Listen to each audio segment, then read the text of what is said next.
So I got hit by a car when I was 21. My leg was turned the other way around. My bone on my other leg was out of the skin. The doctors were like, you're going to be paralyzed forever. And my father was like, you don't know what the fuck you're talking about. I've got another brother who's a doomsday prepper. I don't know how many guns he has. What does he do for a living? He's a nurse. For a lot of Americans, the American dream is someone to break into your house when your wife and kids are there and you to kill them.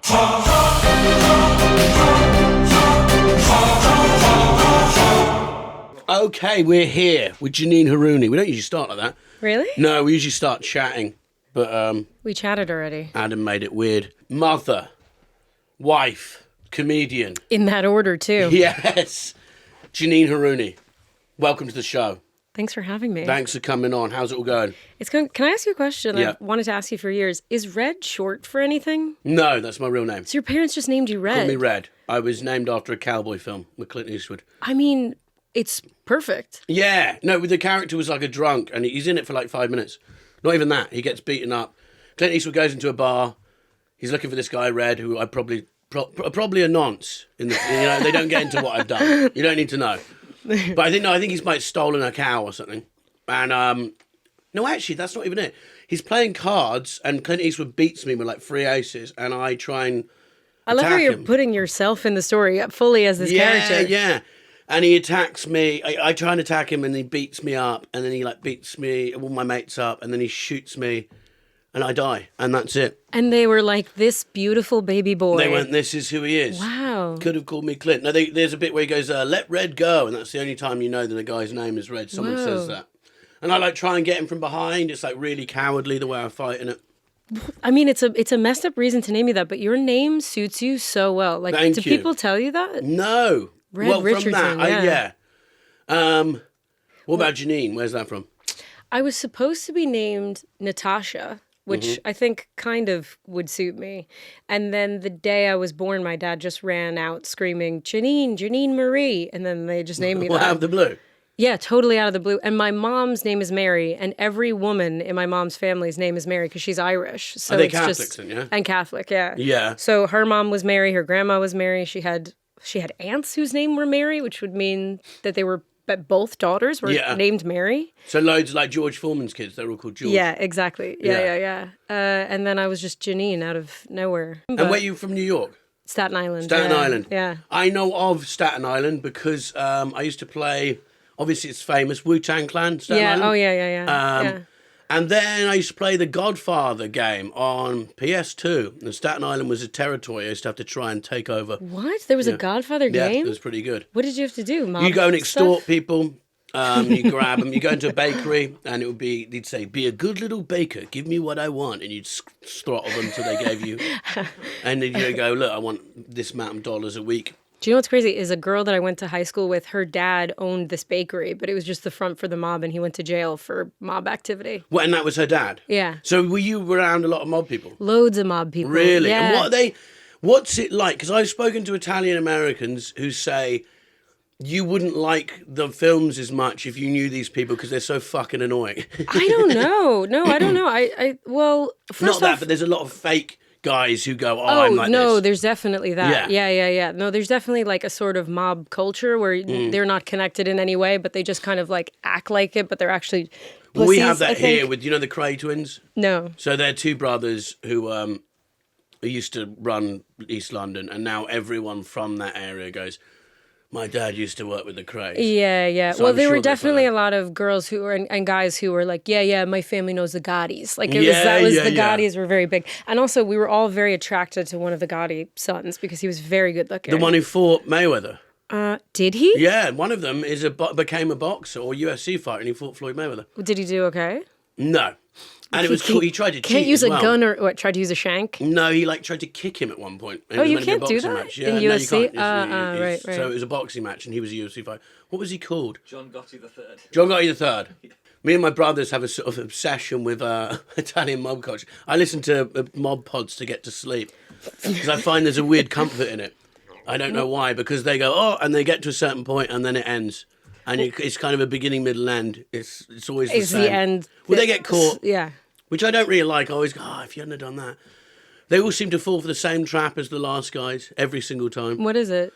Just thinking they're untouchable. Trust the wrong people. Trust the wrong people. Yeah, I was touring in Chicago, and I booked like a bus tour of this. It's like a mob bus tour. Yeah. And they were talking about like there was an Italian gang and an Irish gang, and they just fucked each other up. It's so insane, the stuff that they did. It was funny. I was talking about John Gotti this morning with the guy, but he got caught because he obviously got ratted on by his friends, which always happens. What did he do? I actually don't know. Loads of murder, extortion. They built New York. The mafia built so they had all like the union contracts for building and the concrete and stuff. But he got caught because he was such a narcissist and he used to refer to himself in third person. So when they did wiretaps on him, there's one where he goes, "I, John Gotti, will sever your fucking head." So he says his own name, just in case there was any... Just indicts himself. Yeah, any, Yeah, it's weird. He's like, didn't say, he'd be like, "Hi, John Gotti, born in 1930, you know what I mean? Like, blood type son this. Son of this. This is my national insurance number. But so that's odd. And is it still a big thing in not really? I don't think so. I think now what it is, so when I was growing up, it was a lot of people whose like dads and uncles were kind of loosely involved, sort of like low down guys. Yeah. So there were people who you'd be like, oh, his dad works in sanitation, but and we were like, okay, right, yeah. And a lot of the times maybe he did just do that, but it seems better. Yeah. Well, no, I think they were telling the truth. Really? I don't know. Yeah. But I worked briefly for a restaurant that was run by a guy who took the fall he was a mobster who took the fall for all the mob heads. And he went to jail for 12 years. And when he came out to say thank you, they gave him the deed to this restaurant. And I worked there. Oh, really? So all of the guys who came in would always be like, way. They would always be like, "You Italian?" And you just say yes, because they would be like big tippers if you were. And they'd be like, "Where are you from?" And you'd be like, "Sicily," just whatever. Yeah, make it up. Yeah, but it was super mobby. And they're just cool guys. I don't know, where I grew up, people liked the mob because it was kind of like they protect their own. They kind of look after you. I kind of think it's the reason Trump got voted in, because he's kind of like ran on a platform of like, we're gonna like, I'm gonna go in and like take care of the people and all this stuff. And it's even though he's this even though he's this like narcissistic millionaire, people are like, but he's looking out for us, that kind of a vibe. Or I think that's why my parents voted for him. I think really okay. So did they do it twice? Twice, yeah. And they'll do it a third when he runs. Really? Can he even run again third time? No, you're not allowed, but a lot of people are scared that he's going to try. I saw Steve Bannon saying, he would. It's best for America. Yeah. It's kind of exciting living over here and just seeing what happens there. How long have you been here? Like 15 years now. Really? Yeah. That long? I thought you came like at 10 years. So why did you come to England? Love. Okay. I met a very tall Scottish man, and then I got accepted into drama school here, and I thought, okay, well, I'll go there for 2 years and see what happens. I met him when I was traveling, and then immediately broke up with him, and then met Andrew, who was my teacher at drama school. Did you know that? Wait, so your husband Andrew was your teacher? Yeah. Really? Yeah. He came into... How old is he? I thought he was like my age. He's only like 5 years older, but he had been to drama school as a student, and then they hired him to like direct short films and things like that. So he came back and was editing, and I like pulled up a chair next to him, and I was suggesting all the music for our short film. So I would be like, "You don't know They Might Be Giants, do you?" And he's such a little indie rock boy, and he was like, "You know that band?" No, really? Yeah. So you were the predator. I was. It's the reverse of the usual. Yeah. Oh no. Usually it's the teacher who's. No, I think it's always me, actually. Okay, yeah. No, and nothing happened. I should say that. Nothing happened while I was at the school. Sure. Because I was 14. No, he had a girlfriend. Oh, really? Yeah, so nothing happened. And then, like, nothing at all, years later, he came up on a dating app. And what do you like? Would you move back to America? What's it like there now? I don't know. It's like when I was there touring, it was, I think the day after we got there, Charlie Kirk got shot. So it was just, it's crazy. Mad. Yeah. It's funny because Americans always go, "Oh, well, England, you get stabbed and you're a Muslim rape gang run by an XL bully." I know. Yeah. That is what my parents' friends think it is. Yeah. They think there's no-go zones and all that. Yeah, no, it's hard to know what to say to people too, because my parents live in the South now. So people would come up to my husband and be like, "Oh, Charlie Kirk, huh?" And he'd be like, "Yeah, what do you think about it?" Really, yeah. It's kind of hard to know, yeah. And was it, I don't know, here, like people fall out with the Trump thing in America. Is that a split for families? I guess we fell out a little in the beginning, but I think I'm just in an age now where I think you can have a difference of opinion politically with someone and still love them. Yeah, you know? yeah. Like It my doesn't parents really are matter. amazing people. I just think they've been hoodwinked, and I Yeah. think they think the same about me. Yeah. Also, like, I mean, Hillary wasn't, she's not clean Yeah, at I all. know, Do you I know what I know. mean? Do you know what's crazy is my brother was a big Bernie bro, Mm-hmm. and he's gone full Trump now. And I think part of it is because of the way Hillary gazumped him in the primaries and basically... Well, the Bernie lot, which I think the Hillary lot was so dumb, they thought that they would instantly go to them, and they didn't. The No. Bernie bros went straight to Trump. For my brother, it was a bit more roundabout, but yeah, Really? he's full Trump now, yeah. Really? Yeah, he was... And what do they think of Epstein files and stuff? You know what? I sent him a picture of this T-shirt that I want to get my dad. It's Donald Trump, and it says Donica Lewinsky on it. Yeah, that's good. Oh, because everyone's saying he sucked off Bill Clinton. Yeah. Well, if anyone has the picture, please send it in. It would be great for the pod. Yeah, and so Staten Island, what's that like? Because I went to Brooklyn, I loved it. But what's it? Because that's like Pete Davidson made that film about it. So it's kind of, what would you say that is in England terms? Like where's Staten Island? Maybe 'Cause it's kind of seen as its own thing, isn't it? Like it's not Essex. It is. I'd say it's closest to Essex. Yeah. Because it's kind of like big hair, spray tans, long nails. It's part of a major city, but it's far enough away that it's kind of its own thing. I don't think people really move there if they want to move to New York. Like, in a weird way, I think it's the most real borough of New York. So there's 5 boroughs, right? Yeah. Everybody across the country, in the world, when they move to New York, they're moving to Manhattan, Brooklyn, Queens, maybe the Bronx. Nobody is moving to Staten Island. So it's just full of all these kind of native New Yorkers. It's very like blue collar, lots of cops, lots of firemen. It's a cool place. I love it. Yeah. And that was, I suppose, because they lost a lot of firemen on 9/11 then, didn't they? Yeah, so that was a big thing. Were you there? You were obviously in America. Are you asking because I'm Arab? Or? No. Actually, yeah. Where were you? Which side were you on, Janine? Yeah, you're half Arabic. Whereabouts? Yeah, Lebanon. Lebanon. Yeah. Interesting. Yeah. So 9/11, let's paint the picture. I remember I was in science class. I was 13, I think, and the teacher took a long time to come in, and then he came in and just told us, like, a plane flew into one of the Twin Towers.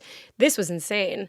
He came in, Mr. Fiddler. Mr. Fiddler. His Good name was good Mr. name for a Fiddler. teacher. Yeah. Weirdly, Andrew. ended up teaching at the same school as my dad, and they're like good friends now. But came in and was just like a plane flew into one of the World Trade Centers. I'm just going to go in the other room and watch the rest of the news, and I'll keep you guys updated. And then he left. And then there were just all these kids whose parents worked in the Twin Towers or in New York we were just all sitting there. No phones, no nothing, silent. Just like, I hope our parents are okay. Really? And so did you have people who lost parents in your school? Yeah. Oh, my God. Yeah. So, because Wait, so he comes in and tells you and goes, yeah, and then just bit. fucked off. Yeah. It just went back into the teacher's room to watch the TV because there was no internet on your phone. There were no computers in the classroom. Yeah, it was terrifying. And then they called us into this big assembly, and we all sat there in the auditorium, and someone was talking about some nonsense, which was clearly a distraction. There were 2 podiums on the stage, one distraction podium, and the other one, every 2 minutes, a teacher would come up and be like, Red Richardson, your mother's here to pick you up. And one by one, all these kids just got pulled out of school, and their parents took them home. No way. Yeah, I remember when I got home, I tried to call my mom, but the phone lines were all jammed because one of the cell towers was on the World Trade Center. So once that went out, plus everybody was trying to contact their loved ones. There was no way to get in touch with anybody. And did you go outside and you could see smoke? No, I'm really far south in Staten Okay. Island. I couldn't see anything. But Oh, that's but you terrific. could. Parts of Staten Island you could. I think where my dad was working, you could see. Yeah, because America's a weird... I toured there last year. I'd never been before. I'm half American. Which weirdly, I said that in a clip and loads of American were right in the comments going, what do you mean half American? What's half... Why do they say that? Because Americans don't identify themselves as Americans. They identify themselves as what their ethnic background is because it's a country of immigrants. Yeah. So they would say, like, oh, I'm half Italian, half Irish, or whatever it is. But yeah, they all say that. But when I went to America, I got the feeling like there was a few times, you get driven to and from the gig and you talk to the guy, or there's just a guy with a handgun in your green room and you're like, hey, man. What? Where Well, were I you did a corporate performing? and there was just this guy who was like, hey, man. He came and sat next to me. He was like the security guard of the place just in the corporate. He just had this gun. And I was just like, he was like, yeah, don't worry if anything happens. But I think nothing was going to happen. I remember being a kid and I was in the 3rd grade, so like whatever, year 3, 7 or something, and these cops came in and they were talking to us and then they passed their gun around so all the kids could hold it. Yeah. I was 7. Of course. And I remember thinking it was so much heavier than I thought it was going to be. But it's just so normalized there. I don't Completely. And what were they teaching us about? What was the point of passing the gun around? What? Yeah. No, I don't understand. But it's you can't reason with it at all. It's a religion. It's like, no, there's no argument to it. I don't think anyone can. I don't think there ever will be. 100 schools in a day could get shot up. And I don't think it'll change anything. And they'd say the solution is to arm the teachers. But I feel for a lot of Americans, the American dream is someone to break into your house when your wife and kids are there and you to kill them. 100%. That's like every movie I grew up watching. Yeah. That's it. Yeah. Like you literally, like Die Hard. I genuinely, because I watched all American films, I genuinely thought at some point in my life I was going to have to kill like 9 people. I just thought that's what happened. So did I. Yeah. I had like an escape plan. Really? Yeah, I wasn't escaping. My escape plan was running forward. What were you going to do? like that. 2 pistols. Yeah, cigarette in the mouth. 8 years old. Not running away from shit. I'm half American. I'll walk backwards. Yeah, no, it's super normalized there. My brother has a shotgun above the door to his bedroom. That's a finger lock. So if somebody comes in the house, he's like, I'll just get up, I'll run, finger lock, shotgun drops, boom, dead. Yeah. Like, what if it's just some drunk teenager who stumbles into the wrong house? Can happen so much. And the worst part is he never locks his front door. It's like he is willing it to happen. Yeah. I've got another brother who's a doomsday prepper, so he has, I don't know how many guns he has. So many guns. You don't really? And he has an How can you fire? You can't fire them all at the same time? He doesn't need to fire them all at the same time. It's for the apocalypse. He just needs it for different situations so you when stand doomsday there and comes. you keep grabbing the other one when the other one runs out. I think it's more like, okay, well, if some people are coming to try and take my grain, he's got a lot of grain. Really? He's got a lot What does he do for a living? He's a nurse.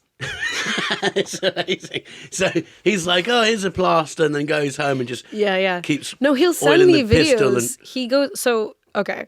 He's part of like a group of men that he met on the internet, believe it or not. Of course. And they bought and own a plot of land in Arizona that's a farm that they have like a house and a bunker, and it's this communal farm. And in order to be a member of this doomsday whatever group, you have to have a skill that will help in the apocalypse. So my brother's a nurse, so obviously healthcare. Yeah. But he wanted his wife to be in it, and she was a burlesque dancer, and they were like, no. So then she became... But would he want her to do that, They were like, not for us. No. But that's a bit... maybe this isn't just a doomsday group. Maybe they're all gay. Have you thought that? I mean, some of the videos he sent me, it's because you think totally burlesque dancer would be a good thing. I guess so. But the thing is, they take it really seriously. So I think they're like just... So burlesque, no. There's no need for that. So now he'd be the nurse. Yeah, so he's a nurse, and now she's a certified firearms instructor. Okay. Yeah, so now she can be in the group. She can do that. Yeah. She's also a real estate agent, because I feel like there's going to be a lot of dead people, a lot of houses come on the market in the apocalypse. This is crazy. Is he older or younger brother? He's older, the middle brother. And what does he think's coming? So all the doomsday preppers have like their idea of what they think doomsday is going to be, and his one is that the power grid goes down. And like I feel like I'm making him sound crazy. Yeah. Okay.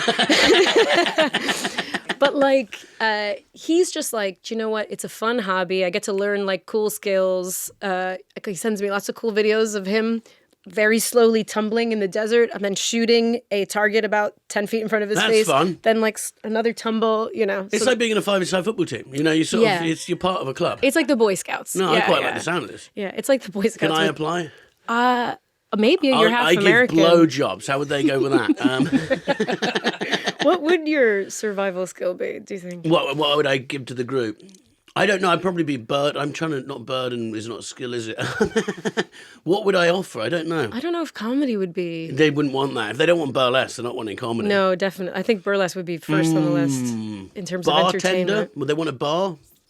I don't know. You're kind of a fun time. I feel like just... You can't. You got to be ready all the time. I don't know. Jazzy personality? Yeah, jazzy personality. I don't know if that's a... Yeah. Well, it seems like they're quite strict about who gets in. Yeah. Oh, well, when the world started getting really scary, I remember messaging my brother and being like, what will I do if the nukes start dropping? And he went, I've got it all planned out. He was like, I'm going to send you every year he gives me a gold bar as a present. Many of them have turned out to be fake. But Okay. Oh, so he's like, he sends me like banks, he basically sends me like gold Cougarans as like gifts. That was my wedding gift and my son's christening gift. Was that one fake? The wedding gift? Yeah, that one was fake. Yeah. Then he gave me a silver one. He's like, this one's definitely real. I'm like, okay, I don't even know what to do. He's like, smelt it down. I'm like, okay, I don't. One time we were selling our childhood house and my brother was just pacing around. None of us lived there anymore. He was pacing around. He was looking in the backyard and then he just went, you haven't seen like 16 smelted down bars of silver that I buried in the backyard? I was like, no, I actually haven't seen that. And he's like, I don't know where the fuck I put them. And then they sold the house and whoever bought it, just if they ever do any sort of re-gardening stuff. Do you think it's real stuff they might find fake? No, it's real because it was my grandmother's jewelry. God. Yeah. And he's buried it like a squirrel. He's forgotten where he's left the nuts. My God. Yeah. And so in like 500 years, people might dig up the garden and go, oh, who lived there? It was a doomsday prepper. I don't know. I think it would be way quicker than 500 years. Yeah. Yeah. And what do they think of COVID? That must have been a wet dream for them. Oh, he was literally like, I am vindicated. Yeah. He had a whole room that was just full of like dried beans and pasta and toilet paper as far as the eye can see. So ready to go. He was literally like, fuck all of you to my whole family. Yeah, I bet. Yeah. I bet. God, that's like, oh, you get the real things here. Yeah. Yeah. And are they so like, is it same in the mob movies where, because he obviously gave you gold, is the envelopes of cash at the wedding, is that real? Oh my God, that's all you ever give or get at weddings. My dad's best friend, he'll tip his doctor. He's like, I know what this doctor's getting. I'm on Medicaid, so he's not getting much. So he's like, I gave him an envelope. Really? Yeah. And what did like, was obviously The Sopranos a big hit out there? Is that, people just go? Yeah, I think so. But weirdly, none of us are aware, because it's all around you, you kind of think that's what it's like everywhere.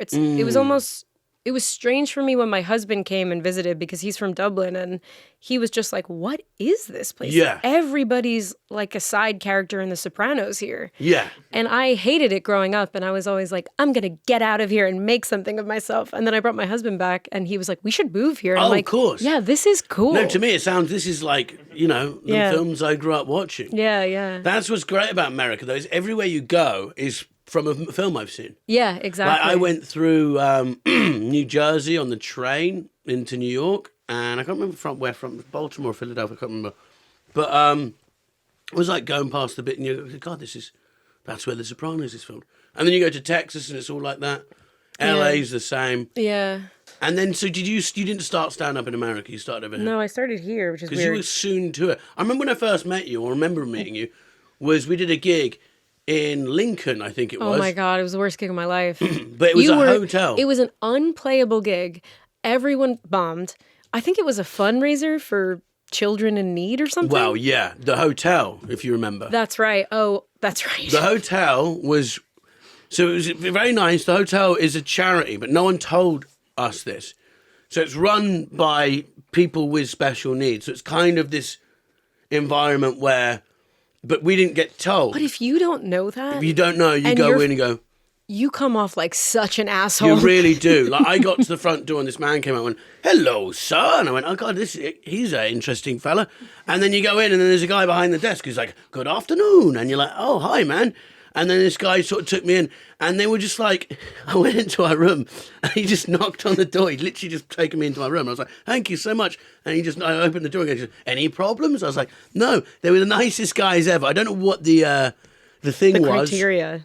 But, criteria? Would you call it criteria? Yeah, I don't know what the diagnosis was. Yeah. But then we did the gig. Oh, man, unplayable. It was, well, of course everyone bombed. It was, yeah. Everyone bombed, and you were headlining, right? I was headlining, and you I think. smashed I can't remember. it. No, you were headlining. Well, I remember it because it was the first time I saw you, and I was like, whoa, that is a comedian. No, it was the second time I saw you. The first time I saw you, you ate shit so hard. Really? Yeah. But where was that? That was at the Edinburgh Fringe.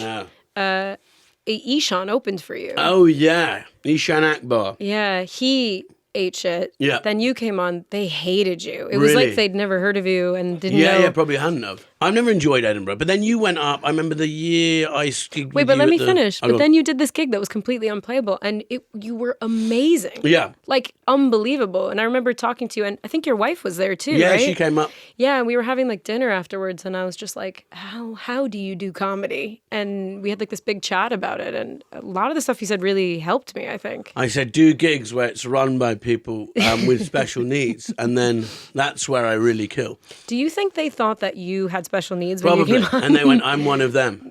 That's why it worked so well. I thought you'd been going ages, but you started quite... Well, I started when I was 30, so I kind of felt this real, I felt like, death knocking on my door. So I was very quick to just like gig as much as I possibly could and just start. Yeah. So I did 2 years, and then I went and did my first hour at the Fringe. Yeah. Yeah, 2019. Really? Yeah. That's a quick time to do it. And then you got nominated, didn't you? Yeah. And then you were in Batman. Then I was in Batman, yeah. How'd you get into Batman? Because they saw me at the Fringe. Yeah, because I impersonate my mom a lot in the show. So there's and a they chance they were at my gig when you saw me looking for the next Batman, and I didn't get it because of that crowd. Well, that was 2016 that you did that? I'll put in a good word for you. Yeah, thanks. They came and saw, and I do a lot of impressions of my mom, and they were looking for someone to play a sex worker, and they were like, that girl who impersonates her mom. Like, they thought my impression of my mom was the perfect sort of Gotham sex worker. Really? Yeah, I guess so. What's the voice? I mean, I don't think it is, but in the movie, I had to be like, I don't know, I can't remember any of the lines, but it was something like, what are you, crazy? Get out of here. Like, it was kind of that, you know? And so, which one are you in? Because I don't think I've seen one for a while. I'm in the Batman. Who is Batman in that? Robert Pattinson. Oh, okay. Yeah. But New York's great. It's one of the best cities I've ever been to. And the comedy scene seems great there. Yeah, I only went back after I had been a comedian here for a while. I had to start again as like an open micer, and that was brutal. I think if I had started comedy there, I wouldn't be a comedian now. What? Because it's so tough. It's just so grim. Because here there's like the bringer system. Mm-hmm. So if people don't know, it's you have to bring someone with you to the gig to watch the gig. So that there is an audience of people who are not comedians. There, no bringers. They're so against it. So I think I did one gig. There was 5 people in the audience. They were all comedians. I was the only girl. It was terrifying because these are not really comedians. These are just sort of crazy men. And and no one is paying attention because they're all just going over what they were going to say waiting next. to do that. Yeah, and then you finish that. Then I was with my husband. He performed too. And then you finish that, and then if you're a girl, you just go home on your own. It's like, I don't... Really? And how would you get out of that? I guess you just have to like beat up the leader, and then you're the leader. What? How do you get out of? How do you get from that to better gigs? I started lying in my emails and pretending that I was English. I was like, I'm a comedian based in England. And then Americans love people with an accent. So I started getting booked on better gigs because they thought, oh, this is a UK comedian. And then I'd turn up and they'd be like, where are you from? And I'm like, Staten Island. But it was too late. Oh, right. And then I would just make sure I smashed the gigs that they'd have me back. Yeah. It's a fascinating place, America. I actually loved it. Oh, I love it too. Yeah. I love it so much. I would really love to move back. I just think right now it's just so crazy. And having a son, you kind of think like, you start to really think about school shootings. But they all sort of make out that doesn't happen. It happens every day. I know. Everyone like I spoke to, even the sort of like, liberal types would be like, nah, you guys just think that's crazy. I guess it's such a big country that to say there's one school shooting every day. In America, you're like, there's 360 million people. So. Yeah. What are we killing? And there's nothing to 12 stop that. Like, there's nothing to take that away. I think the guns or anything. It won't ever. No. Even my Bernie bro brother, he's got a gun now. The Doomsday brother. My parents have guns. I was bringing my son over to stay for a month. The first time I toured in America, I stayed at my parents, and I said, my son's crawling now, so if you have any guns in the house, that's fine. I don't want to know about it, but just make sure they're locked away. My dad was like, what do you think we are? Irresponsible? Yeah. Then a pipe burst in their closet, and my husband was trying to fix it. Water got everywhere because my father refused to turn off the mains. Like, my husband was literally like, I don't know why I keep saying my husband, Andrew, your friend. Andrew Nolan. He was trying to, like, close up the pipe hole, and he was like, I think you can just kind of turn the water off. My dad was like, no, it's groundwater, you can't turn it off. Water everywhere. The next day the plumber came and was like, why didn't you just turn off the water? But anyway, water was all over the place. My husband basically used like a belt to kind of stop the water from coming out. And we were mopping it up. And then Andrew just went, I don't want to tell you what I just found on the floor. And I said, what is it? And he said, it's two bad things. And he said, the first one is it's just a box that says Cuddles Remains, my childhood dog. Okay. Ashes, just mud now. Yeah. And then he's like, and the other one is a loose plastic bag full of handguns. No way. Yeah. On the floor. Not even like where a baby would crawl. Not even on a shelf. Just a bag full of handguns. Yeah, loose plastic bag full of handguns. And what do they say that's for then? It's just like protection, someone breaking in. I think people just like guns. I like guns. I've shot one. You hold one, there's no bigger feeling. A lot of power. It's great. And even as it, like, we talked about it with Mike Rice on the podcast, the short guys invented the guns because we needed to. But I love holding a handgun. You feel like, I remember when I was about 8, I went to my dad's. Actually, 2 stories, but my dad and mate had a party, and there was this Beretta that had been de-restricted, because we used to have handguns here, and then we... What's a Beretta, a gun? Yeah, the classic black handgun. Lethal weapon. Lethal weapon. They're the stylish ones. And I held that, and it was at this party, and I couldn't leave it alone all night. I held it all night like a teddy bear. Yeah. And then my dad used to have a de-restricted, well, not de-restricted, what is it called? I can't remember. They take out something that makes it work, basically. And he had a Magnum, the sort of classic big silver Magnum, the sort of Clint Eastwood gun. And I would literally be like, I don't care when you die, I have to have this, so please make sure. And I think they left it at the house when we moved. But it was incredible. What a thing to find when you move into a house. But even as a kid, and I've watched my, nephews and watched kids who don't know what a gun is. They hold one and they know something's happening. Yeah. No, it feels big. Yeah. Easter Sunday, my dad was like, I'm taking us someplace good. And then he took us to a gun range in North Carolina, because that's where they've moved to. And my brother Mike, the doomsday prepper, he you just go into a room and there are guns everywhere. Like it's just a little glass box. There's guns there. I don't know why those are in the box, because there's guns hanging up. There's guns on little stands everywhere. I don't even know if I showed my ID. You just pick a gun, you take it outside. So I picked the smallest one. It was genuinely about 5 inches long. And I was aiming at this target. This tiny gun, just the sort of whatever that word kickback that you get. It honestly almost hit myself in the face with it. Did you do any sideways shooting? No, and it's so hard to aim. I always thought okay, you just aim and it'd be fine. I wasn't even hitting the paper. For some reason, I was hitting puddles on the ground. Yeah. It's hard. 10 feet in front of the paper. Yeah. Then my brother Mike was, there with this huge, I think it was like an AR-15 kind of thing. And the woman next to him brought her own gun. I don't even know if you'd describe it as a gun. It was in a suitcase. She opened it up. It was one of these things that goes over your shoulder like a bazooka. I don't even know what she was shooting at, because you hit the paper once, it explodes. And is that like... And there's no barriers, by the way. It was just 2x4s that kind of made a little window that you could shoot out of. But you could just turn the gun and kill everyone. You know that feeling when you're looking over the edge of a really tall building? You just have the idea of jumping or falling, whatever it was. Yeah. Well, whenever you're on a train track just holding a gun. I'm like, I could kill everyone here. Yeah. You know what I mean? And we get it when sometimes you hold a baby. You go, God, imagine if I threw this in the air. All the time. Yeah.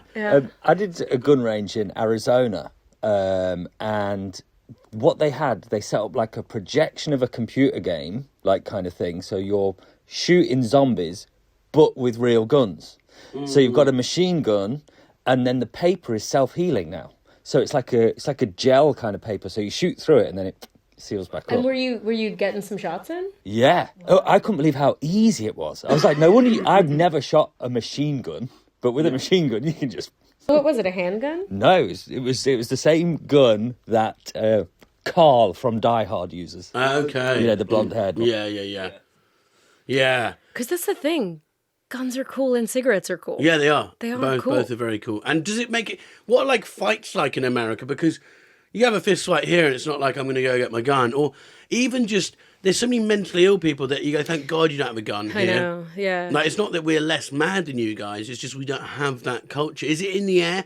completely? I think people are friendlier in America. Like, have you noticed that people are quite friendly? Yeah, they're there? so friendly. Chatty. I think it's because the guns are always in the back of your head. Like, I better make friends with this person. Or Really? And like neighbour, you go, his wife's left him. I keep parking in his spot. Who knows? You know? I don't know. I don't know. I mean, you have to be really mentally unwell, don't you, to snap like that? But I'll tell you what, I've happens never enough. been shoulder checked more than I am in London. Like, people are constantly hitting because into we don't you. have guns. So I there's, think you that's know, exactly what we it don't- is. you- I you think know- there's you know no there's not- threat. I think you're angry. Yeah. You're cold. Your life sucks. You hate your wife, and you just like hit a woman on the street. Of course. And you feel a little. Well, you know, there's not going to be a huge amount of, pushback to I it. know. Although Andrew's constantly saying to me, "Thank God I wasn't born a man." He's like, "You'd be dead," because the amount of times I've just turned around and been like, "What the fuck is wrong with you?" Like, That's New York, though? so attitude. bad. Yeah, it's really bad. And I would do it in New York too. So I don't know. Maybe. Yeah, but New York's like that. It's sort of expected, isn't it? You all got all sort guess of bond so. on being like that. Yeah, I guess so. I mean, What's it like? People, must be weird having an affair in America because you go, well, this guy might come and shoot me. You know what I mean? It's a but the jeopardy. maybe that makes it sexier, doesn't it? Yeah, they go. You're well, literally risking your sleeping life. with this guy's wife, and he's got a bag of handguns under the bed, and he's also not taking his meds. There's probably a guy who's into that thing. Yeah, That's his no. kink. For sure. He goes, oh, he's an ex-vet. He lost half an arm in Iraq. He's schizophrenic and he's got a whole load of guns. Where's his wife? Why It's the only hasn't way she I can left get him? myself off. Yeah, yeah. But New York's like, me and my wife went, and you just walk along, and all the fucking the fire stations with all the pictures of people who died in 9/11. Like, there's a real there's a feeling to the city that. It was really bonding. New York very feels uniting. like there's a real pride to New York that New Yorkers have, and there's an identity to New York, which London sometimes doesn't have, if you know what I mean. I don't feel London is a collective. Like, I'd say, for example, one, London doesn't back its own. There isn't, it's sort of, like you look at like Have a Word podcast in Liverpool. Yeah. You know, the city loves that podcast and backs that podcast. I don't think you could have that in London. A group of London guys, I don't think they ever go, this is ours. You know, Yeah. there's a pride to Liverpool and there's a pride to New York. That's so true. And Andrew and I talk a lot about moving to Liverpool. And I always say, whenever I talk to those guys, I'm always like, I want to move here because it feels like New York. Yeah. Don't go that far. Liverpool, don't get ahead of it. Yeah. I don't want Liverpool getting ahead of itself. But I think with some place like Liverpool, there's such an identity there because everyone is of the sort of same ilk. Yeah. And there's a huge pride in that. You know, I love the story of how they kicked the sun out and all that stuff. And, Yeah. You know, that's so cool. The newspaper after Hillsborough, I think it was. Yeah, exactly, yeah. And so who's Lebanese in your family, your mum and your dad? Just my dad. Yeah. Okay. And so he's Trump Lebanese. Is he Lebanese? No, but he's Trump Lebanese, if you know what I mean. He's a Lebanese Trump I think supporter. there's a lot of immigrants in America who kind of just are like, we're American, and just sort of pull the Yeah. ladder up, and they're like, you know. Also, my dad, you know, his family came over legally at a time when it was probably a lot easier to come over legally, and thinks other people should do it the same way, and you know. Yeah. And is But he he's Muslim? He's always been no Christian. No, okay. Yeah, Lebanon's like So when Trump I don't was know like, what it kick is the now, but Muslims out, he was it's like, something yeah. like 60% Muslim, Yeah, okay. 40% Christian. Yeah, so he's Catholic. Yeah. So growing up in Staten Island, I just felt like I was Italian, and my dad looks Italian. You could be Italian. Yeah, exactly. I would say Italian if I heard you speak as well. Yeah. And because when I went to here, you got the impression like Trump's like this, you know, it's the Deep South that love him or whatever the Deep South is. I mean, we're sold the idea here when I was growing up.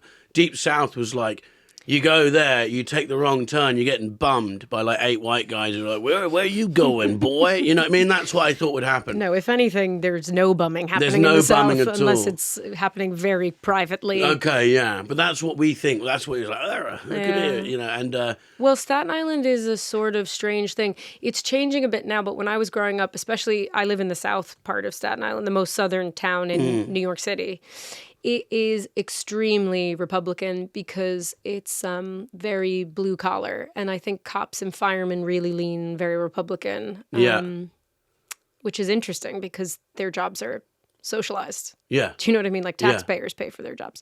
But anyway, so no, it wasn't strange when my parents voted for him. They always vote Republican. No, and I don't all think our neighbors are loads Republican. of people would. I know a lot of people who would. One of our neighbors, his phone, well, I went home, it was right after Trump won, and he changed the text message on his phone to every time it pinged that he got a text, it just went, I'm Donald Trump and I approve this message. That's because when I went, I did think it was going to be like this sort of white nationalist thing for Trump, but it's not. It's like, I remember this guy in a wheelchair, and his chair was just covered in Trump flags. He was like a Puerto Rican guy. Yeah. Oh, loads of non-white people voted for Trump. No, of course. Yeah. And Trump's vibe is fuck you, and that's kind of America in a way. I think part of the reason why that and I'm going to call it a fan base because that's what American politics has become. I mean, would you find it crazy to see someone wearing a Trump hat, like to wear the merch, like they wear the shirts and all that stuff? You go, what's it's going on? so normalized in America. Imagine someone wearing a Keir Starmer shirt here. You'd be like, what? Did you make that yourself? We're getting that way. 'Cause we're copying. People go... I've seen English people wearing MAGA hats. You go, you kiss ass. Yeah, Wow, that's crazy, not the statement. You just look like you're sucking up to America. Yeah. But no, he's got a pretty wide base. I mean, more people here love him. Absolutely love him because it's a vibe. He sort of sold this thing of... He's so funny. He's so funny. Like, the thing is with Trump, if you're sat anywhere and he comes on the TV and the TV's down, you go, what's he saying? And you want to turn it up because everything's a soundbite. Because you know him. Like, I know someone in my life who's a bit like Trump, and he's a good time. I wouldn't want to work for him. I envy his lack of shame and his ability to go... People will go, you said this. He goes, oh, did I? And they'll say something worse. I go, deal with that. He kind of came at the right time. It was kind of when people got really sick of the cancel culture and you have to be so careful of every single thing that you say or you'll be banned forever. He's a feeling. It's not even about him anymore. It's a feeling of like, and... It feels like freedom, doesn't it? To be able to say whatever you want. And you just think, well, no, actually, there is a place for diplomacy. And he is not it. And because we got there, we entered a sort of shame period. Whereas like this puritanical, you should feel there's shame and punishment for what you did. And it was never enough. Like a big period of Twitter where it was like left Twitter was all about, and someone would be the head of the witch hunt. And they'd be going, this person said this word in 2009.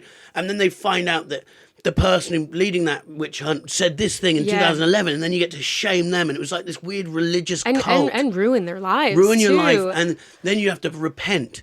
And then you'd apologize, but there is no apology. The repenting does nothing but incriminate you further because you're admitting to it. And then Trump went, I didn't do that. And they go, there's a video doing it. He goes, nah, I didn't do it. And then everyone went, actually, he just goes, I did do it. So what? Well, who gives a fuck? Yeah. And so, he hasn't said about Epstein's Island, but I'm excited. I hope they release the files. Like, we'll see. He's saying now he wants the files released, which is he wants crazy. Probably some of the files released. But you know what? So the thing about him, so you know the email that says, does Putin, so the email says, does Putin, so this was Epstein's brother, emails Epstein and says, does Putin have the video of Trump blowing Bubba? That's what it says. Really? And Bubba is what Bill Clinton was called. Like pundits called him that. It just can't be. Because there's the whole thing that Putin had a video of Russian hookers pissing on his face. I know. So weirdly, that was something that Andrew's old boss put on a show. So he made that image. Really? Yeah, it was for, I'm going to get it wrong, but it's an Irish show. Maybe it was Republic of Telly or something like that. But they did it as like a sort of sketch, and it just got leaked in a weird way where someone put it out as if it was real, and then it just went crazy viral. Really? Yeah. So that was just not a real thing. It was just a completely not real thing. God, yeah. Fake news. I know, but that's the thing, is it's very clever of Trump to say everything is fake news because then you control the narrative 100%. Yeah. He's the perfect internet president. Yeah. He also came up against two of the weakest opponents he could have, because Hillary was so disliked and she was such a legacy politician. Like, we'd already had two generations of Bush, and then it was two generations Clinton, obviously intercept, but and I think they underestimated I don't think her. America... How unpopular she was. A woman was never going to beat Trump. I think there's a lot of anti-woman sentiment in America. I think there's a lot of women who think, oh, but she'd just be all moody and maybe she'd drop a nuke. There's so much of that. Like, my mom said that. Really? Well, she thought she might have, like... Yeah, I'm like, what? I'm like, okay, so... Yeah. She might miss an episode of The View and then just nuke a country. Be so pissed. She has a fight with her husband, and that's it. Bye, China. Or whatever it is. That's it. Yeah. But the thing about the email thing is, once I read that about Trump blowing, allegedly Trump blowing Clinton, I was like, I didn't believe Trump would ever do that. Trump's gay. Yeah. Do you know what I mean? You think he might be gay? Of course I do. Yeah. The way he talks, like Yeah. he's the gayest man. That's he's actually so true. Have you camp. seen that gay guy who ad-libs to Yes, his videos? exactly. So he does Trump speeches, but it's... But he lip and it syncs is, to it. yeah. And he's just like, We this did it, guy we did over it here. again. Yeah, He's yeah, like, sorry, I love women, but this guy, oh my God, an Adonis. And you're like, whoa, okay. Yeah. And he always talks about men's physiques. You're right. His son, he goes, my son, very tall guy. He doesn't go on gets about a anything. spray tan. Like, how many men do you know that aren't gay that get a spray tan? And he doesn't exercise and he just gets lipo once a week or whatever he does. Yeah. So he doesn't actually do any exercise. Oh, well, that's pretty clear. Yeah. I know a lot of straight men that don't do any exercise. Yeah, but do they get lipo every week? No. No. Yeah. He goes to the Kardashians guy. And yeah. Does he actually? I have no idea. Yeah, he But probably you'd does. believe it, But he became so mainstream so quick. Like, I remember there was that funny clip where it was like he was running in the was it the primaries where he was going to be see if he was going to be the Republican candidate. Yeah. And they say it was on one of those shows. I think it was Ann Coulter or something they said, who do you think will win? And she said, Donald Trump.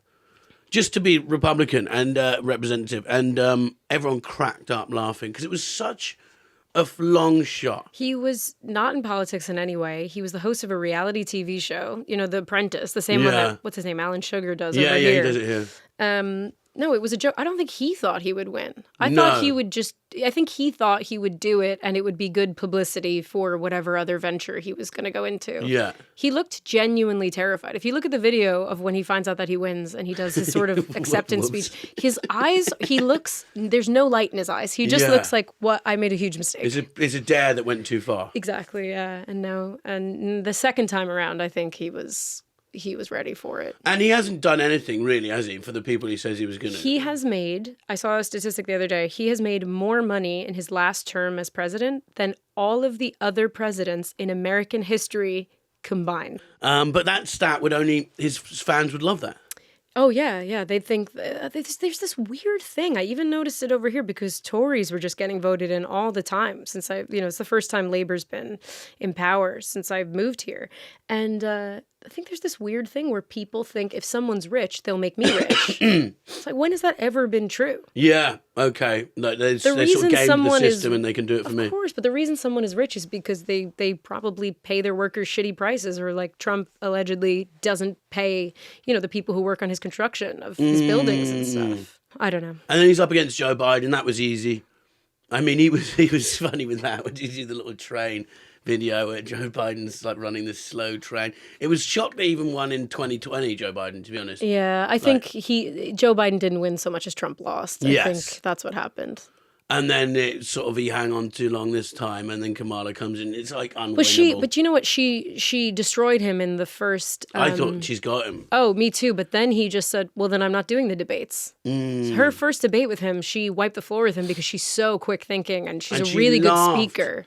She would laugh when he talked. I remember, he went about the kids, they were eating cats, and she just laughed at him. Yeah, exactly. Whereas Hillary would go, Donna, what are you talking about? Well, she would do the thing of, taking the high road, not addressing it, but this is not the world we're living in anymore. We want to click on something and send it to a friend because it's exciting and that you've bested the enemy or whatever. Now you've got to go low. You've got to go low. And he pulled I remember, what did he do? He got the front row and he made his guess for all the women that had been sexually assaulted by Bill and had them in the front. Unbelievable. So it was after... That stuff's kind of, fair play. Do you know what my dad said about that? What? So it was after, the October, whatever it's called, the October surprise or something that always comes out where they have something on the opposing candidate and then they release it. I didn't know that. So his one that they put out was grab him by the pussy, the recording of him saying that.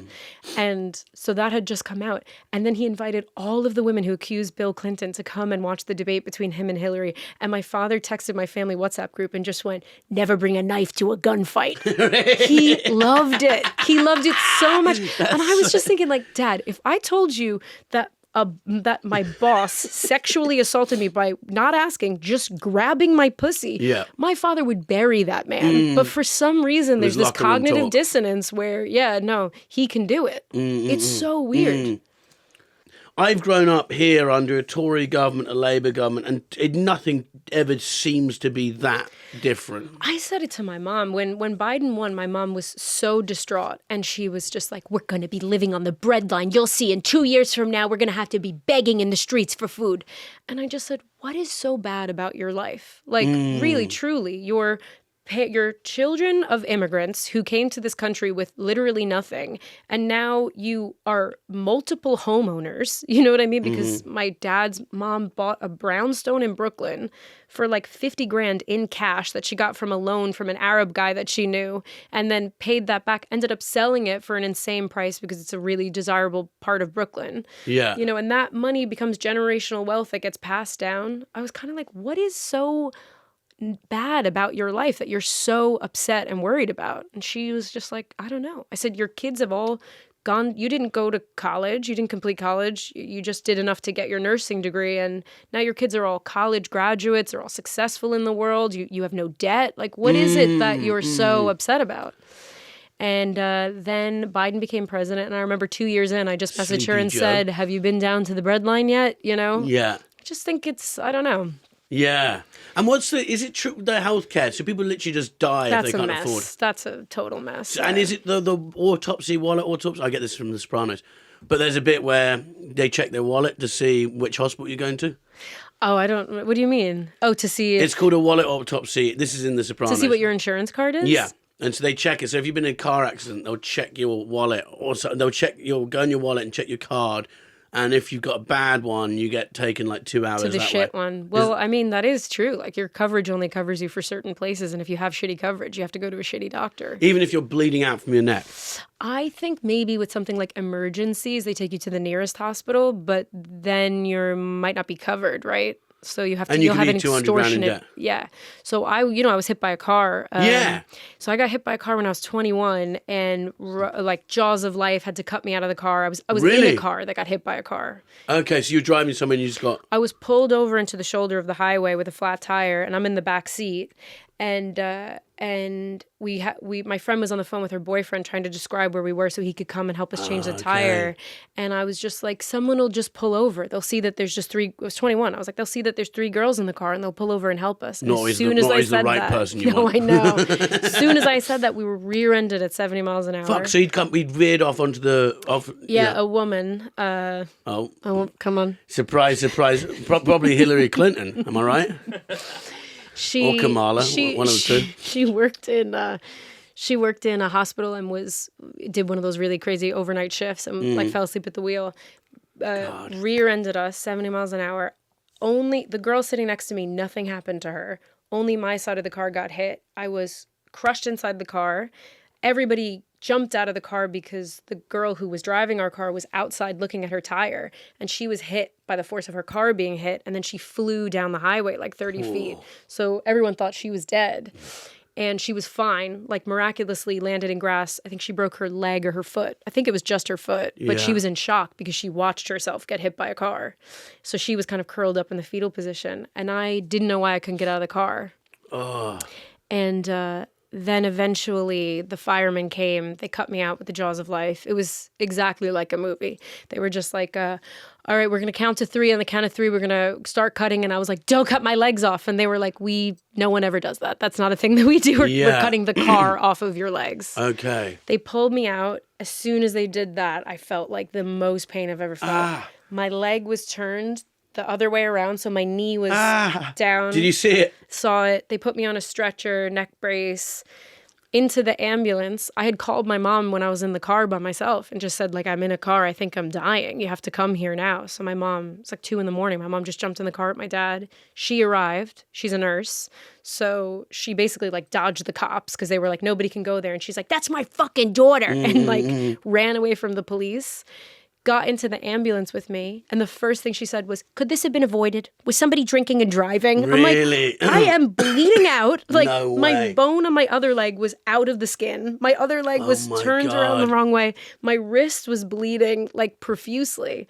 The EMT worker was holding my wrist above my head to try and stop the flow of blood, and my mother was yelling at me. Oh, my God. Yeah, but anyway, we went to the hospital, and thank God the woman who hit us had great insurance because we had to sue for her insurance. And she had the type where it's your car and your house. So it paid for everything. If we were hit by someone who didn't have insurance or was like an illegal immigrant or something, my family would be in hundreds of thousands of dollars of debt. Yeah. Because... How long were you in hospital for? 2 months. Fuck. Yeah, so it was a month just having lots of surgeries to try and kind of fix things. And then because my leg was paralyzed afterwards, Oh my. it was a month living in an inpatient rehab facility in a hospital. Yeah. And did you were you in a wheelchair and stuff? I was when in a you came out? wheelchair for a while. When I came out, they only let you out of the rehab once you can accomplish a few tasks. Like I had to walk up 4 steps and I had to be able to stand for a minute and I had to be able to hold things because this hand was paralyzed for a while too. You have to like kind of, that's what you're working towards. Yeah. So I could walk, but not very far and not very much. So I was on, it was like a walker, then crutches, then a cane, and I had a leg brace because my leg was paralyzed. Ow. Yeah. How long did that go on for? 3 years. No way. Yeah, and I used to be a dancer before that too. No. So it was kind of like... So that ended your dancing career? Yeah, the end of that. Jeez. Yeah, and it reached a point where all these nerve doctors kept saying, it's hard to know if the nerves are completely dead or if the muscles have atrophied so much now that the nerves are alive, but they can't move the muscle because the muscles are too weak. So they said, usually about after 2 years, we can tell you whether or not you'll be permanently paralyzed. And at the 2-year appointment, the doctors were like, you're going to be paralyzed forever. And my father was like, you don't know what the fuck you're talking about. And he got so mad. He was like, this is New York. He was like, ladies, Rocky. Get your things. We're leaving. This fucking quack doesn't know a word. Amazing. And it was a woman, which is insane. Great. He's just shouting in this poor woman's face. No way. Yeah. And but that's like an American movie. This is the attitude you guys have. In exactly, England, we go, well, I'm fucked. And yeah. We'd be saying it from week 2. I'd be like, saying to my daughter, I just don't see it happening again. I'm sorry. You stub your toe and you're like, well, that's the end of that. The glass is half full. God, and he was just like, no, she will walk again. Yeah, he was like, you're going to walk, this you're going to dance again. This is a film trailer. Mark Wahlberg's your dad. Well, this is what my first show was about, the one that I did in Edinburgh in 2019. It was about that whole experience and then having to live back home with my parents as they rehabilitated me while they were Trump supporters and like, you know, actively saying things to me like gay people are going to go to hell and stuff like that. And my closest friend at the time who was helping me through it all was like my gay best friend, this guy Josh. Was he coming over? He was coming over, yeah. Well, your dad was like, all right. You know. Well, he was like, you're allowed in the house. I know there's going to be no funny business going on. Yeah, okay. But I think from that, my dad, you know, he put a face to this demon that he had created in his head and realized like my friend was a human being who was a really good person and was really helpful to me. And also Josh is so funny. And I think that sort of thing started to change my dad's views a bit on really? On and so he did that. Yeah. Available to stream on YouTube, the special. Yeah. What's it called? Stand Up with Janine Harouni. Please remain seated. Okay. Yeah. Yeah, fuck. That's wow. What?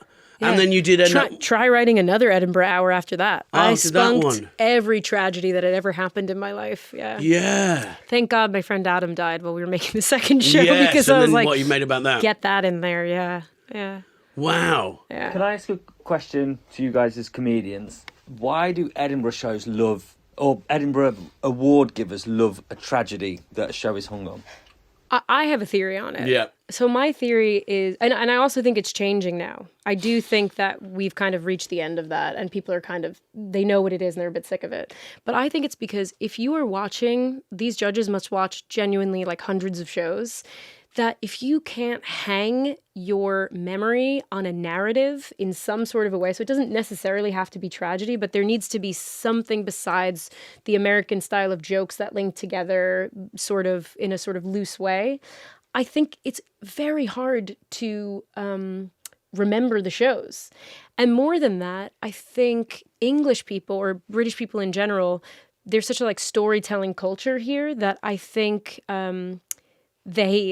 it's a great way for them to kind of like get their emotions out because they don't talk about things here. And so to watch something where you feel something and then laugh almost immediately after all of the sad parts is very cathartic. Yes. Because America, we love sentimentality and you don't see a lot of shows like that getting made over there. I don't think it's the outlet that people go to weirdly, see. you make they would more watch a sentimental sad films, film though. or yeah, for You sure. way more. And like, I think it's your comedies. You do comedy movies. We can't really do them here because we can't have the bit at the end where Seth Rogen gets with the girl. It's just like no one wants to see Alan Partridge get with the woman at the end. Yeah, because I remember watching The Office, the British Office when I was in college in America, and being like, this is so funny, but so grim. Yeah. And then when you see the American version of it, it You is have to have also so funny. But you feel like they're a family, and Yes. it's kind of uplifting. So that's. Are you guys happy? Like, No, not at all.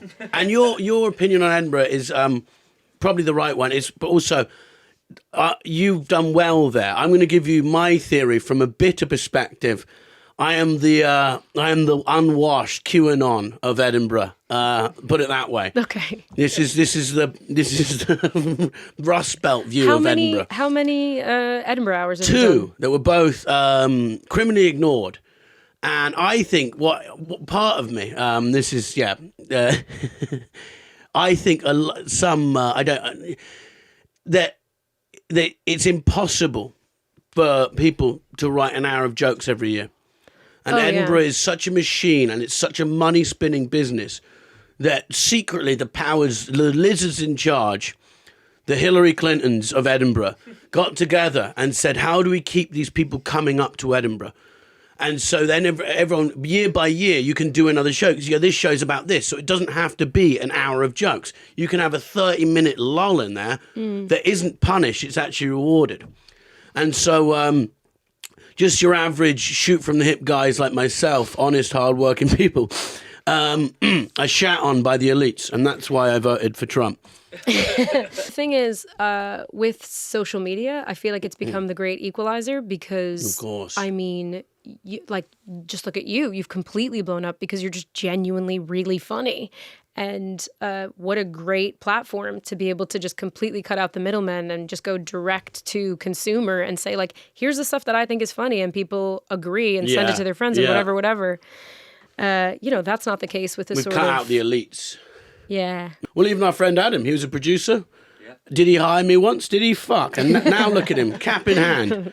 Groveling. He came groveling. Yeah, Janine, baby, I think first time on TV, Yeah, I think that's was from right. me. That's right. From me selecting. What, you booked her? Yeah. I like Where the way you fuck say were you that. booking me? Who else did you book? It was And we're keeping this in, by the way, Adam. Jacob Hawley, Yeah. Fatiha.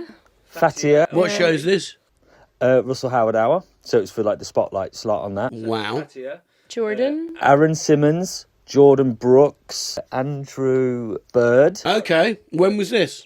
2021, was it? I think so, yeah. Okay. But weirdly... And look where we are now. No, but look, did that.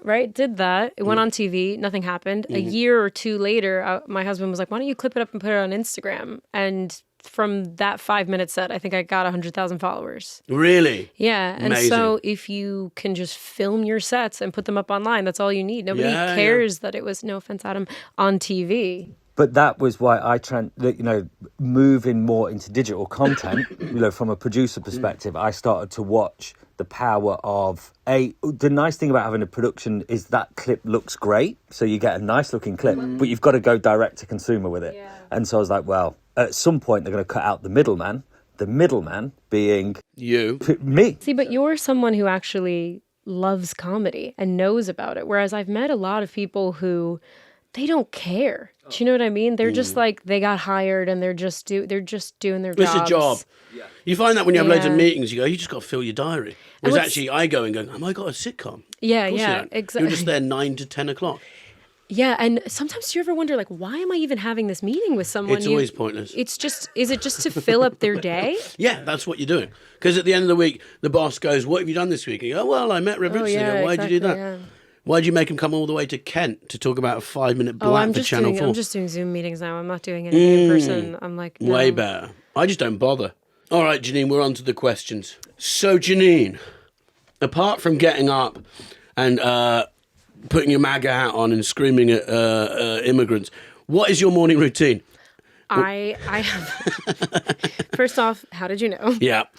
I have a 2-year-old. Okay. So I wake up every morning to a screaming child. It's like I'm shot out of an ice cannon, and it's just a screaming baby who's wriggling the door that we keep locked. That's a pro tip. lock him in that room. What, will you keep his door locked? Keep his door locked for safety. And I can't believe I'm saying this out loud because a lot of people, when I tell them that, say that that's insane. But it's for his safety. Yeah, of course. Andrew has batteries all over the floor, wires, things for his, like, things that would hurt, that if he swallowed them, he would die. So we're like, just stay in the room where everything is safe. Anyway, so I wake up to him just screaming, "Mama!" and like rattling the door like a sort of punished Victorian child. And then I just run into the room, and I've probably gone to sleep about 4 hours before because I've done a gig or something. Yeah. What time is this? This is anywhere between 5:30 and if it's a lion, it's 7 a.m. Fuck. Yeah. Yeah. Because are you doing baby stuff? Yeah, I've got a baby. Yeah. And is your wife like exclusively breastfeeding? What's the vibes? She's breastfeeding, which has been This is, you know, when they're top like tip for the guys. Do you know when they say like Stay breast off the is bottle. best? Yes, I that's a truly male think thing. those are male doctors whose wife had the baby, and they're just like, yeah, I think it's got to be natural, got to come from you. My wife's been leaked all this information about how, like, if you take them off the breast, they end up like shooting up at school and stuff. And I don't know where she's getting it from. I've just fucked her algorithm. I've gone on all these sites with her phone. When she's out of the room, I go in, I whisper into it and go, just give us bad stats about the bottle. But no, that is...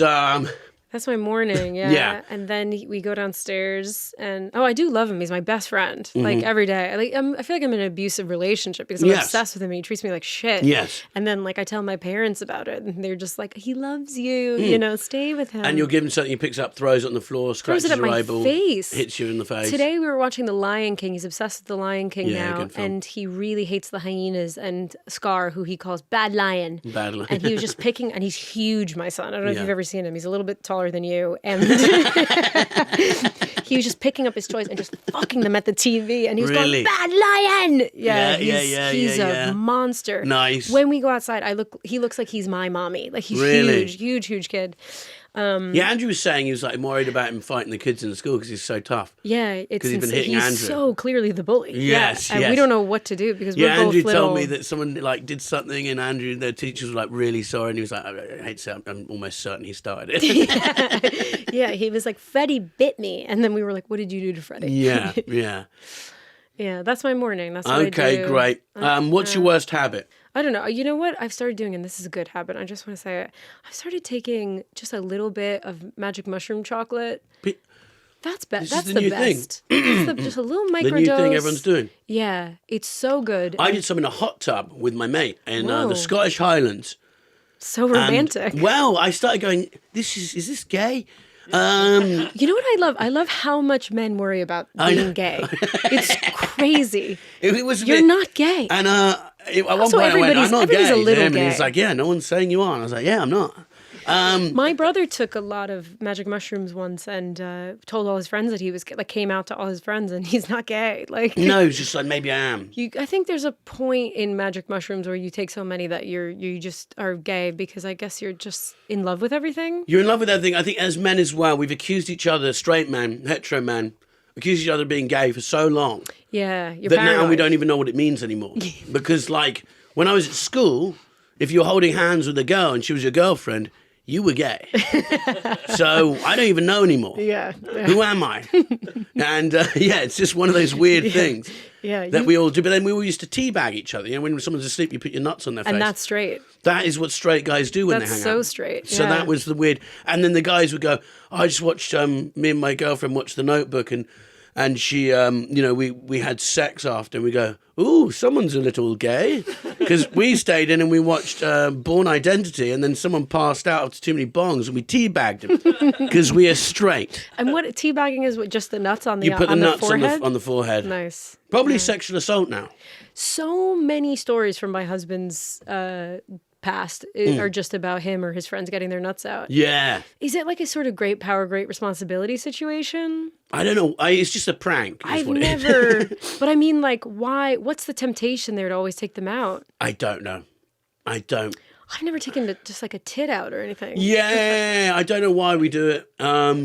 It's just, I don't know. It's sort of...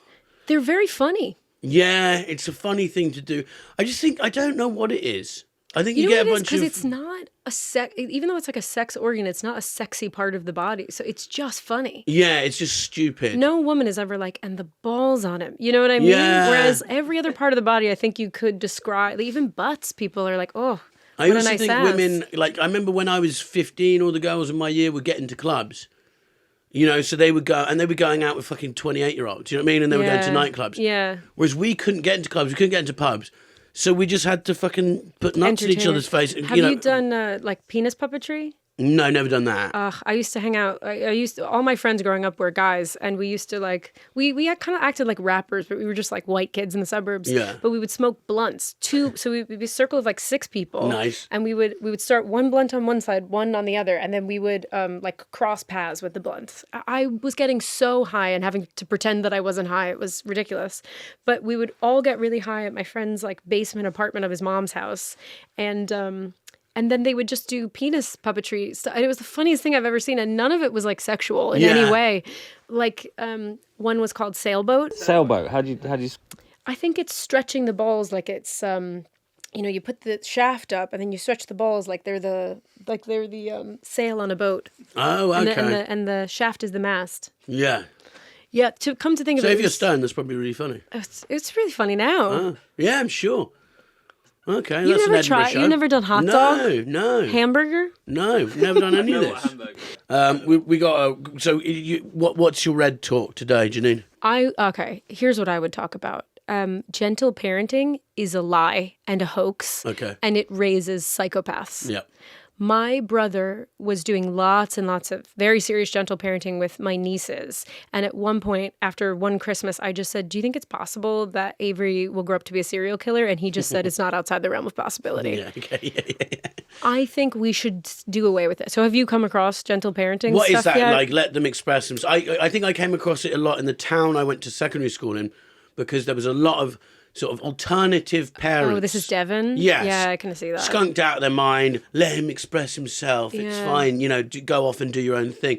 And it backfires 99.9% of the time. If you're too permissive with your kids, they're just going to grow up to be a psychopath. And also, were you raised like that? No, not at all. I wasn't. My dad had a weightlifting belt that he threatened us with it. Yeah. This powder blue belt that just hang in our downstairs closet. And he would be like, do I need to get the belt? Like, it was crazy. Yeah. And like, he never hit us because he was very slow. But yeah. Do you know what I mean? Like, that was my childhood. I was terrified of doing something wrong because my parents would literally threatened to beat me. Mm-hmm. And I feel like of course those kids grew up to say like, no, we should be validating emotions and letting kids express themselves. But I think we've reached a point now where we've seen that is not the solution. I also think the kids raised like that don't end up being gentle people. I think they end up strangling a woman and going, you lied to me, mummy. And that's not your mummy. Yeah, you said everyone was going to bow to me.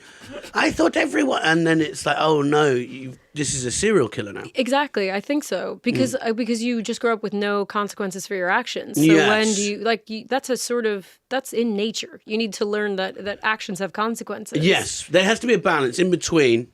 Because every serial killer doc I've ever seen or movie. Their mother loved them so much. Or the mother's like, come back here, smelly fat boy. Where are you going? You've got mud all over the... And you just hear the beating noise. And then that's sort of played as he's wearing a skin face mask. Because he just hates women and wants to control them. Yeah, but then the classic is...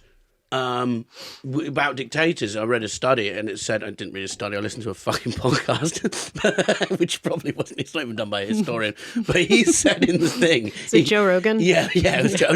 I listened to Joe Rogan, read his study. I was listening to Joe Rogan. No, it's basically that the common trait in sort of dictator men, obviously, you guys haven't had your turn yet, but, is that they have a over-loving mother and an abusive father. This is the exact combination that makes a stand-up comedian. Have you noticed that? Probably. Yeah. I always think about this. And then you go, okay, there was that... Because like Stalin's mum loved him, but she was also, mother's usually very promiscuous. Oh, interesting. So mum's a hoe, dad's hitting him, but mum's like, don't worry, sweetie, the minute I've got this cock out my mouth, I'm going to make you the best apple crumble you've ever had. Wow. And then you're Kim Jong-un. There's Hitler. Wow. And then you got Hitler. Wow. So you got at one point, Hitler's mum was hugging him, his dad's punched him. You go, in hindsight, who's the bad guy? I need to stop cheating on my husband. Yes, because wow. your kid's already your kid's He's causing already terror. he's already on the way to become a dictator. Maybe when he's 9, he might go not bad lion to Scar, good lion. Yeah, smart lion. Yeah, exactly. Well, Janine, thank you so much for coming on. Thank you. What have you got to? What are you doing? I'm on tour from January all over the UK. Yeah. And then in May, I'll be going to the States again. I just haven't booked that in. But Great. you can find me on Instagram at Janine Harouni. Yep. Or just Google me. I'm the only one. Okay. And the special again is called? Oh, Stand Up with Janine Harouni. Okay, Please make Remain sure to watch Seated. that. Yeah. And Thank I have you. another one coming out. I think Okay. it's going to come out on YouTube. Okay, Even though we brilliant. spent so much money to film Yes. it. But How much it you will be spent? coming out.